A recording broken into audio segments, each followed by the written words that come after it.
¿Qué hacemos con la actitud posmetafísica? Exactamente qué hacemos con la actitud posmetafísica que se puede elaborar a partir de la obra filosófica de Habermas.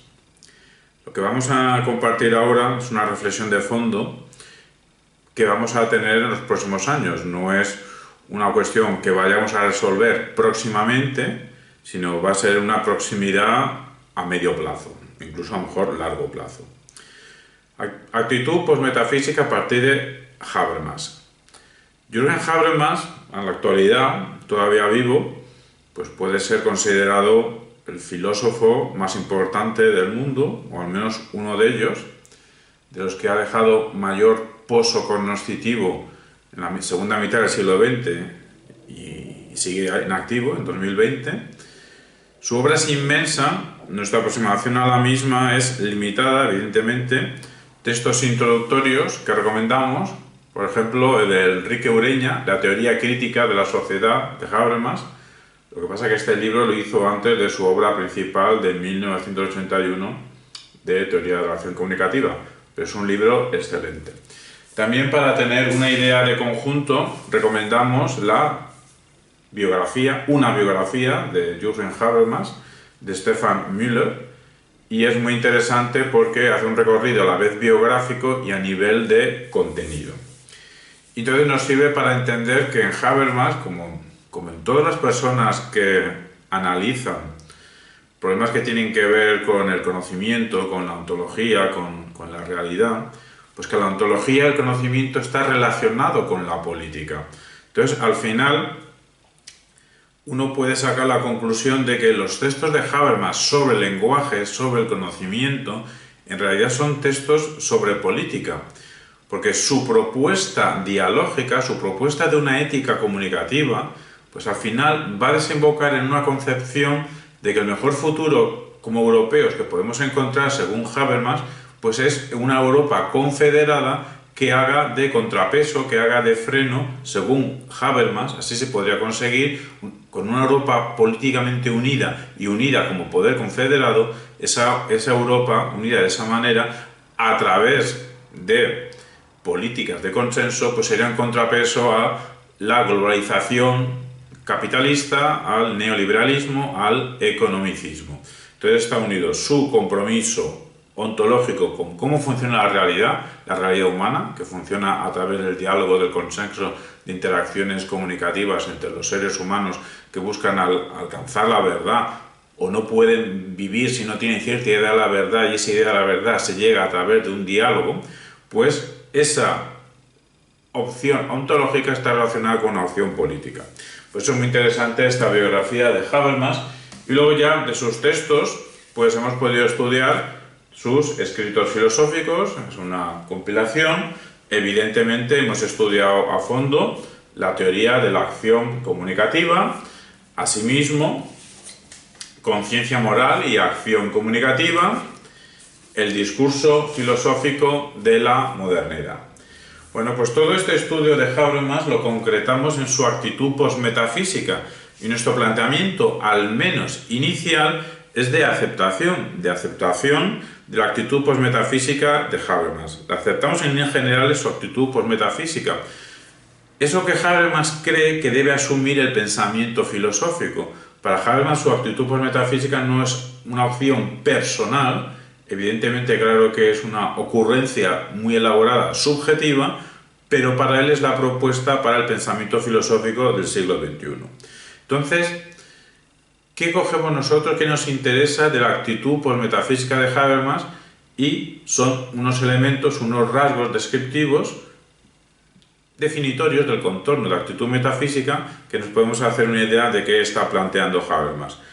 Es lo siguiente, los siguientes 3 puntos. Primer punto, del horizonte del lenguaje no podemos salir, no podemos escapar de las estructuras lingüísticas. Ese es el primer punto que Habermas adopta tras, no sabemos si abandonar su tradición dialéctica, porque a lo mejor Habermas nunca ha asumido 100% la dialéctica, a lo mejor Habermas nunca ha sido un alumno, un discípulo perfecto, ortodoxo dentro de la escuela de Frankfurt, Evidentemente, claro que Horkheimer, claro que Adorno dejaron un pozo muy importante en la estructura mental de Habermas. No podemos olvidarnos que el joven Habermas estuvo mal influido, persuadido y seducido por Heidegger.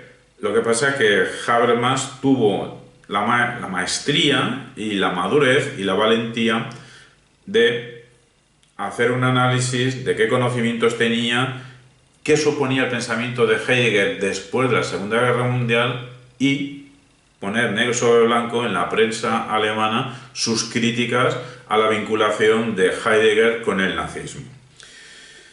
Pues bien, todo esto lo estamos diciendo porque la asunción de componentes analíticos sobre el lenguaje que hace Habermas, en cierta medida intenta conciliarlos con su tradición dialéctica. No sabemos hasta qué punto, bueno, sabemos. Es un cliché de que Habermas se educa en la educación dialéctica de Hegel, de Marx. Lo que pasa es que una cosa es que Habermas utilizase el contenido hegeliano, el contenido marxista, más bien marxiano, para crecer intelectualmente, y otra cosa que lo asumiese 100%. Se le puede criticar de que a lo mejor nunca fue un auténtico marxista o que nunca fue un auténtico hegeliano. El caso es que se educó en dicha tradición dialéctica y supo hacer una conciliación con la concepción analítica de la filosofía. Y ahí su proyecto de teoría de la acción comunicativa. Pues bien, de su actitud metafísica rescatamos: del horizonte del lenguaje no podemos salir. 1, 2, tras introducir en el pensamiento postmetafísico el paradigma del lenguaje entre el espíritu y la materia, la metafísica, y por metafísica cabe entender una interpretación global o totalizante, totalitaria del mundo, pues la metafísica se ha vuelto obsoleta. Es decir, repetimos, si asumimos de que del lenguaje no podemos salir, entonces si pensamos desde el paradigma del lenguaje, entonces la metafísica tradicional nos salta, se nos vuelve rancia. Y nos queda un tercer punto, que la tarea entonces del pensamiento postmetafísico se limita a aquellos aspectos de validez que son inmanentes a la pragmática del discurso, pareciéndonos a nosotros muy bien las consecuencias que se derivan de ello, que ahora vamos a enumerar qué consecuencias son esas. Y evidentemente nos sentimos a gusto en este planteamiento porque nosotros, un servidor, pues hemos pensado, llegando al máximo detalle que hemos podido, todas las repercusiones que tiene estudiar la comunicación en su aspecto estratégico. En su aspecto estratégico, que tiene esencialmente 3 componentes: el argumentativo, el persuasivo, el comunicativo. Y para eso hemos tenido en cuenta distintas líneas de pensamiento, y una de ellas es esta confluencia de lo dialéctico con lo analítico en Jürgen Habermas. Y se desprenden unas consecuencias de esta actitud metafísica de el horizonte del lenguaje. De ese horizonte no podemos salir. Como no podemos salir, entonces el pensamiento metafísico hace estallar la metafísica de toda la vida. El paradigma del lenguaje hace que entre espíritu y materia la metafísica ya no tenga cabida. Y todo esto, entonces, ¿qué hacemos? ¿A qué nos dedicamos los pensadores filosóficos? Más que pensadores seríamos entonces analistas. Si no podemos hacer construcciones sobre la realidad, ¿a qué nos dedicamos? Los que queremos pensar filosóficamente, pues nos podemos dedicar a cuestiones de pragmática del discurso. Y esto, como estoy diciendo, tiene unas consecuencias. Vamos a nombrar 4 consecuencias. Primero, una razón no pesimista. Una razón no a lo Schopenhauer. Una razón no pesimista que descansa en la racionalidad del procedimiento, en el sentido de que los procedimientos discursivos proporcionan buenos argumentos bajo el principio rector de que siempre hay peores o mejores razones. Nunca hay una única razón correcta. Lo que nos encontramos a la hora de pensar, a la hora de dialogar, a la hora de conversar con los demás, a la hora de estudiar una complejidad, nos encontramos con varias razones a favor, varias razones en contra y varias razones que son mejores o peores en función de su eficacia argumentativa, de su fuerza persuasiva y de su capacidad comunicativa. Bueno, esto último lo hemos añadido nosotros, pero que lo podemos hacer conciliable con la postura de Habermas. Pero lo que sí es de Habermas es que una razón no pesimista, por los procedimientos racionales de encontrar mejores o peores razones. Segunda repercusión, segunda consecuencia. La potencia de la razón se expresa en la diversidad de sus voces. Diversidad de sus voces, y ahí que nos interese en profundidad el planteamiento de Habermas, porque nuestro planteamiento es de un análisis dialógico, análisis de distintas voces, análisis dialógico intencionalista, examen riguroso, distintas voces sobre intenciones realizadas del ser humano. Bueno, pues Habermas nos dice que hay un problema de fondo que es cómo analizamos esa diversidad de voces. Todo esto nosotros vemos un problema, cómo aceptar que la razón es potente cuando analiza muchas voces, cómo lo conciliamos esto sin caer en el relativismo, o es que no debemos evitarnos, no debemos evitar la caída en el relativismo. Eso es un problema que nosotros vemos. ¿Cómo evitamos el relativismo si queremos analizar distintas voces racionales? Lo que Habermas nos dice es que cuanto más discurso, más posibilidad de mutuo entendimiento, pero también más contradicción y diferencia. Si no es el penúltimo vídeo que hemos subido, pues era una explicación nuestra, bueno, a partir de nosotros y de nuestras lecturas, que evidentemente no somos originales, una exposición sobre lo que es comunicación. Y luego hicimos un vídeo, comentario a en sentido de que nos habían comentado que para Gustavo Bueno no existía el diálogo. Y contestamos con otro vídeo, en el sentido de que a lo mejor Gustavo Bueno deducía de su incapacidad algunas veces de mantener diálogo. ¿Por qué? Porque a veces con muchas personas no tiene sentido dialogar, porque cuanto más dialogas con ciertas personas, más que encontrar puntos de confluencia, lo que encuentras es puntos de desencuentro. Y argumentábamos nosotros que ese déficit del intercambio comunicativo no tiene que ser un obstáculo para encontrar vías de entendimiento, porque somos una especie cooperativa. Si hemos llegado hasta aquí ha sido porque hemos cooperado, a pesar de las incomprensiones por el camino que hayamos podido tener y sigamos teniendo. Todo esto lo decimos en el sentido de que seguro que Gustavo Bueno conocía la obra de Habermas, seguro que Gustavo Bueno pensaba la contra y seguro que Gustavo Bueno no quería aceptar el paradigma en su momento de moda, y sigue estando de moda en el buen sentido de la palabra, de una ética comunicativa, de una filosofía comunicativa, de una política comunicativa basada en el consenso a través del diálogo. Todo esto proviene de Habermas. Pues Gustavo Bueno se oponía a todo esto. Y claro, una manera de oponerse es desprestigiar el concepto diálogo. Desprestigiar el concepto de diálogo, lo que pasa es que en la Fundación Gustavo Bueno, a su manera, lo único que hacen es dialogar en cierta medida. Entonces es una crítica muy peculiar al diálogo que nos estamos refiriendo. Y si todo esto lo estamos diciendo es porque la crítica que se puede hacer desde el materialismo filosófico, o al menos desde la opinión de Gustavo Bueno, en contra de las bondades del diálogo, que se pueden asumir esas críticas, no es que el diálogo, este concepto, todos sean bondades y virtudes epistémicas tras este concepto del diálogo. Venga, viva el diálogo, vamos a dialogar y dialogando solucionamos todo. No, ya sabemos que hay muchos problemas de incomprensión, incluso es verdad que muchas veces, más que llegar a un encuentro, llegamos a desencuentros. Muchas veces lo que vemos es que aumentan nuestras diferencias cuando conversamos con alguien. Todo eso ya lo sabemos. Y si ahora lo decimos es que Gustavo Bueno lo decía criticando a Habermas, pero esa crítica al diálogo ya está en Habermas. Porque Habermas, repito, nos dice, cuanto más discurso, más posibilidad de mutuo entendimiento, y Habermas reconoce, pero también más contradicción y diferencia. Gustavo Bueno se queda solamente con esta última parte, de que cuanto más discurso, más contradicción y diferencia. Sí, es verdad, cuanto más discurso de diálogo y conversación, más posibilidad de contradicción y diferencia. Gustavo Bueno se queda aquí y Habermas añade o antepone.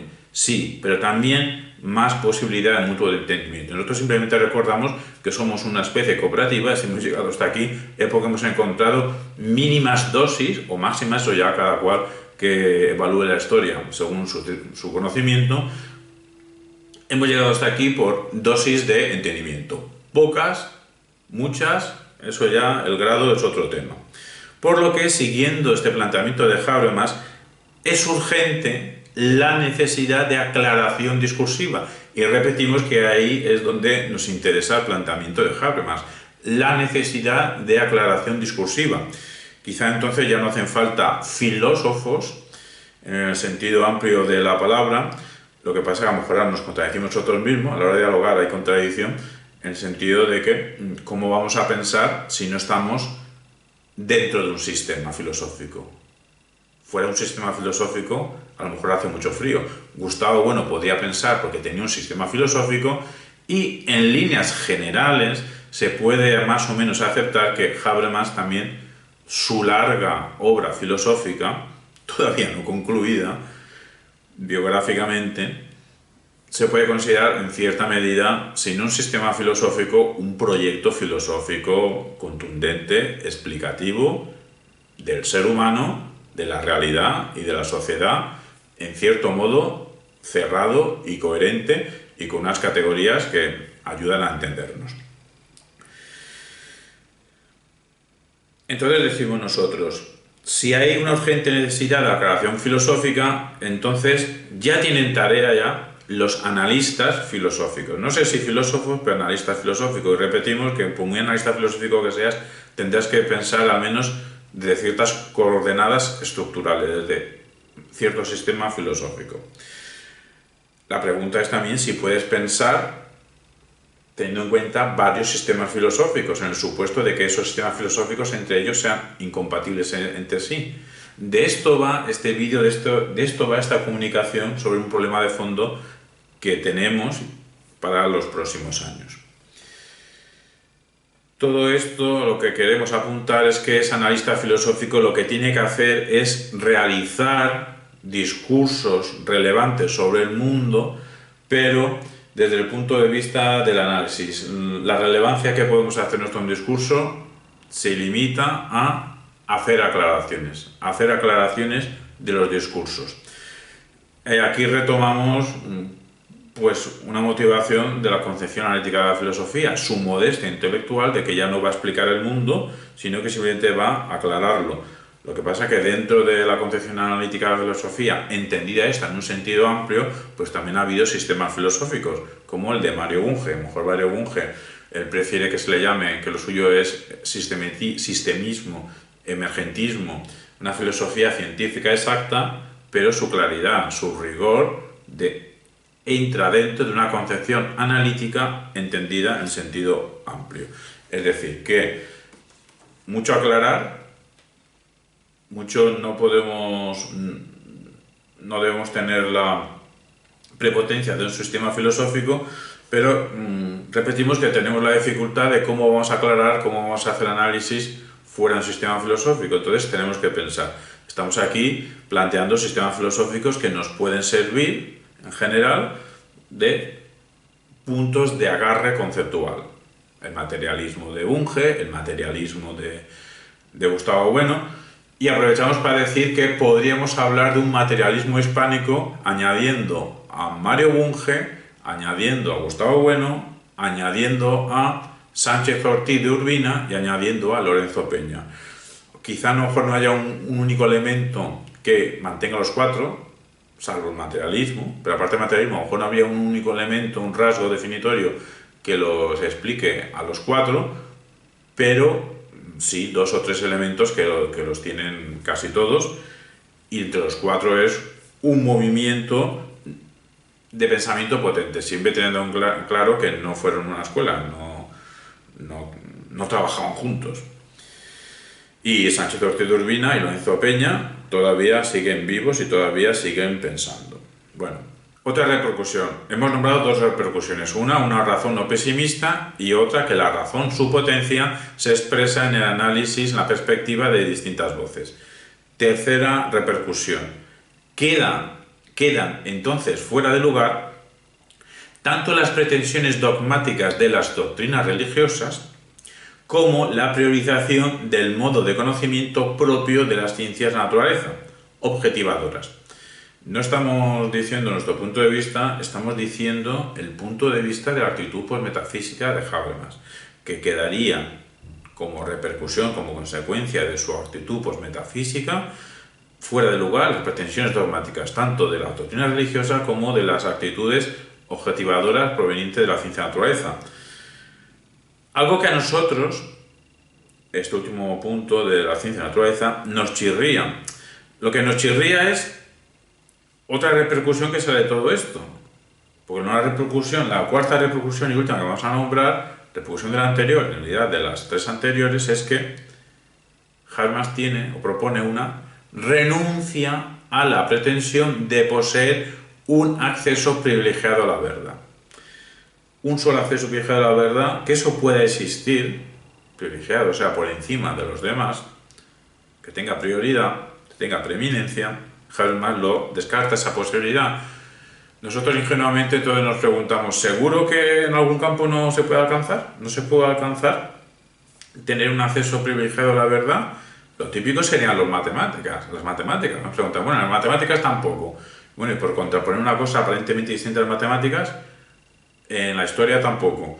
Lo preguntamos incluso no con ironía, sino para subrayar que quizás se esperaría, o la pregunta, las matemáticas tampoco, como dando por hecho las matemáticas, claro que son objetivadoras, y la historia tiene fama en algunos, incluso en algunos de ser ciencia, y en otros de ser cierta disciplina, pero con dificultad a ser objetivadora. De ahí que preguntemos, en matemáticas, en historia tampoco se puede alcanzar tener un acceso privilegiado a la verdad, dando por hecho que la historia con H mayúscula es una ciencia. Eso es nuestro punto de vista.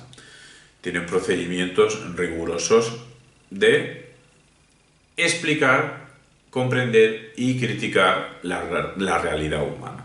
Entonces, ni matemática ni historia, pero también nos preguntamos, bueno, al menos nos podemos reconocer,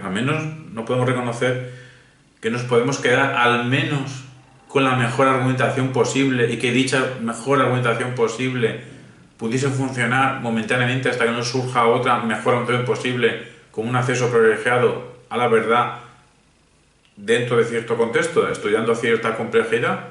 ¿No nos podemos quedar con eso? Le preguntamos a Habermas. Todo este planteamiento de pensamiento postmetafísico dialogante, pues como es una actitud postmetafísica, que la metafísica ya no tiene cabida, choca de frente. Pero choca de frente no solo con el tradicionalismo metafísico, no solo con la añoranza de la filosofía perenne, choca de frente con intentos actuales de recuperar, no de recuperar la metafísica anterior, sino de recuperar el esfuerzo filosófico de hacer metafísica.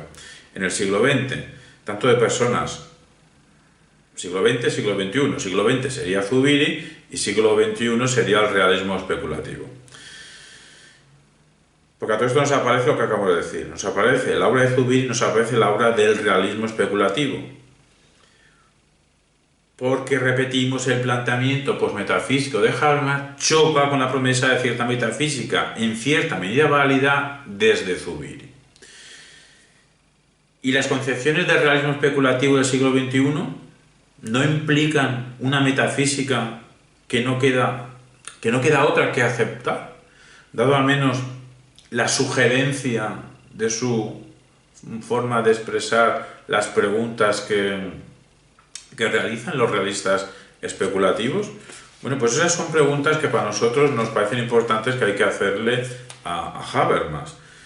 Y más que personalmente a él en concreto o a los habermasianos, pues a nosotros mismos, a cualquier persona que queramos pensar en el siglo XXI, teniendo en cuenta que el planteamiento inicial de Jürgen Habermas, pues decimos que al menos personalmente a nosotros subjetivamente, esas líneas generales de que estamos dentro de un paradigma lingüístico y ese paradigma lingüístico hace que la metafísica tradicional salte y eso hace que tengamos que atender distintas voces a partir de análisis dialógicos. Añadimos el problema de cómo vas a analizar si no estás dentro de un sistema filosófico, pues todo eso son dificultades que tiene un pensador, un analista en el siglo XXI. Entonces, se nos aparecen tareas, no tareas a resolver a corto plazo, sino a medio plazo, incluso a largo plazo. Las tareas que conlleva la reflexión en torno a la actitud posmetafísica son tres. Primero, solucionar el chirriamiento que nos produce el pensamiento posmetafísico, en el sentido de que niega la posibilidad de un acceso privilegiado a la verdad. Esa concepción de negar un acceso privilegiado a la verdad, eso hay que estudiarlo. Entonces, solo vemos tres opciones cuando lo estudiemos. O bien lo comprendemos mejor, y entonces somos convencidos y ya lo aceptamos en toda regla, o bien lo comprendemos mejor, o bien, por comprenderlo mejor, somos capaces de integrarlo, pero de integrarlo añadiendo ciertos colorarios de cierta manera que resulte todavía más aceptable. O directamente, si tanto nos convence, cuando lo estudiamos mejor, pues directamente se anula el pensamiento. Bueno, si nos convenciese mejor, se anula toda posibilidad de pensamiento metafísico. Pero si por estudiarlo mejor vemos que no nos convence la tesis de que no podemos alcanzar una única posibilidad privilegiada de acceder a la verdad. Si no nos convenciese la tesis de Habermas, entonces la tercera opción es anular dicho pensamiento postmetafísico. Todo esto que hemos dicho es primera tarea. Primera tarea, repetimos, lo de solucionar el chirriamiento del pensamiento postmetafísico pasa por comprenderlo mejor, pasa por integrarlo introduciendo colorarios o por anular el pensamiento postmetafísico. Nos vamos a la segunda tarea. Comprender mejor el planteamiento de Zubiri. A todo esto, el planteamiento de Zubiri tiene conexión con el realismo especulativo. El realismo especulativo en Hartmann tiene conexión con Zubiri. Entonces, la segunda tarea es comprender el planteamiento de Zubiri y ver. Son varias cosas las que podíamos ver. Ver si esa metafísica es aceptable o no, la metafísica de Zubiri.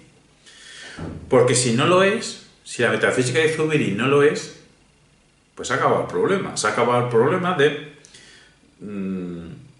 cómo conciliar la actitud postmetafísica con la actitud metafísica actual, potente, rigurosa, supuestamente que es la de Zubiri.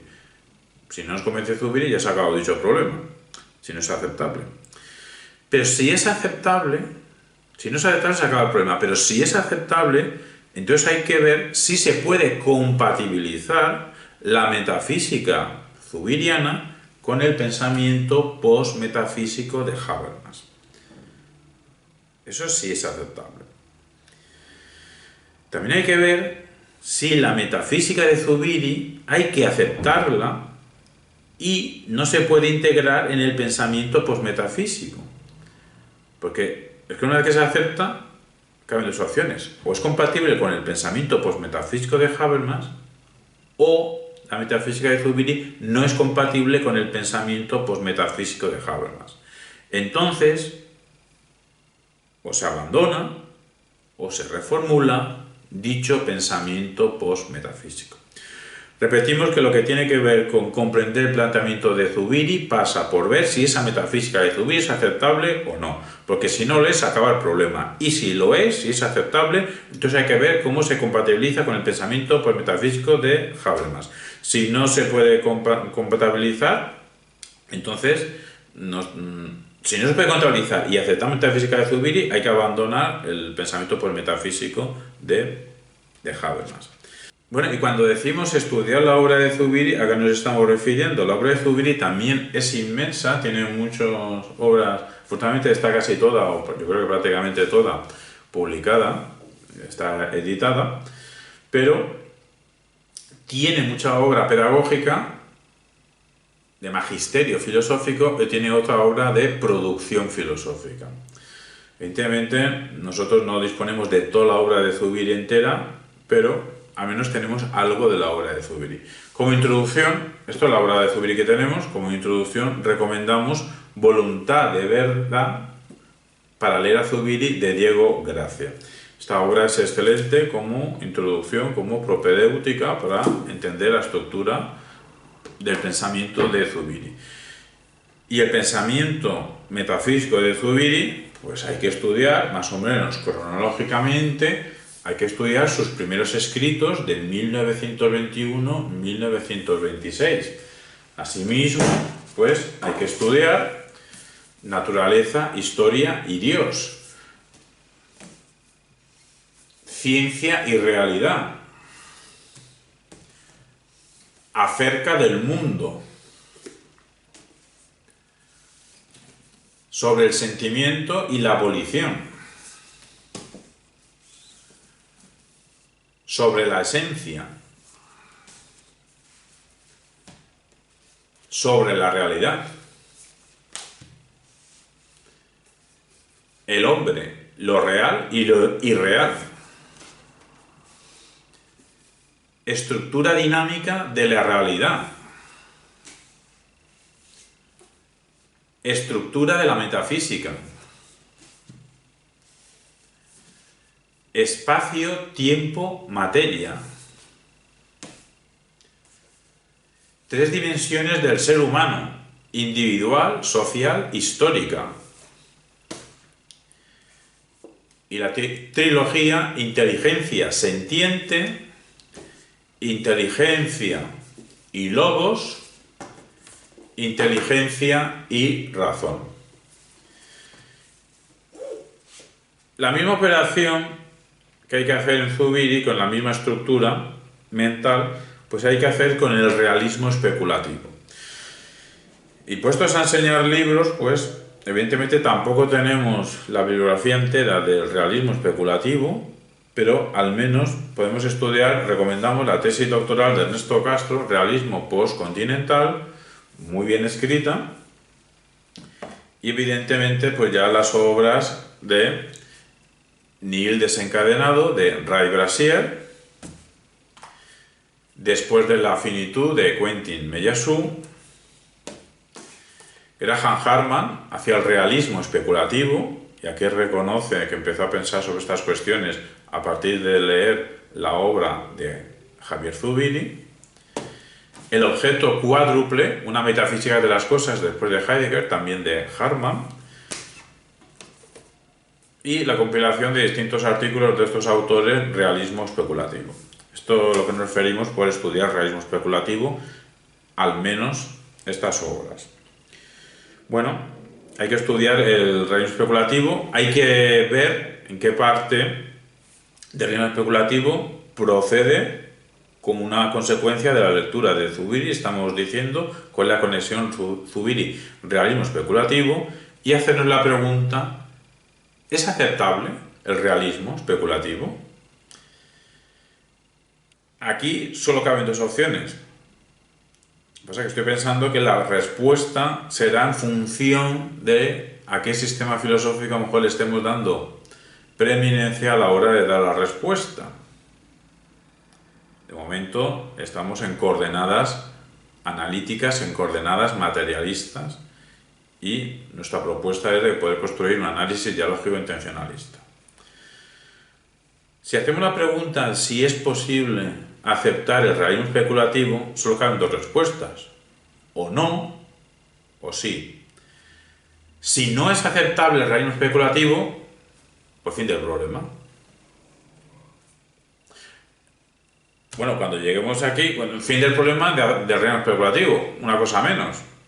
Seguimos teniendo el problema, si no se ha resuelto antes, de si nos quedamos solo con la actitud por metafísica, que es con la que de momento ahora mismo nos estamos quedando, porque es la única que hemos estudiado en profundidad de las tres que hemos nombrado, de Zubiri, realismo especulativo y Habermas. Lo que hemos estudiado en profundidad y seriedad y rigor es la obra de Habermas, es del planteamiento inicial que tenemos. Si el realismo especulativo no fuese aceptable, bueno, queda el problema anterior que hemos dicho de cómo, si se mantiene, si es compatible con Zubiri, si Zubiri nos hace abandonar la actitud por metafísica. Eso ya lo hemos hablado. Vale. ¿Y si es aceptable el realismo especulativo? Si el realismo especulativo sí es aceptable, entonces cabe hacer otra pregunta.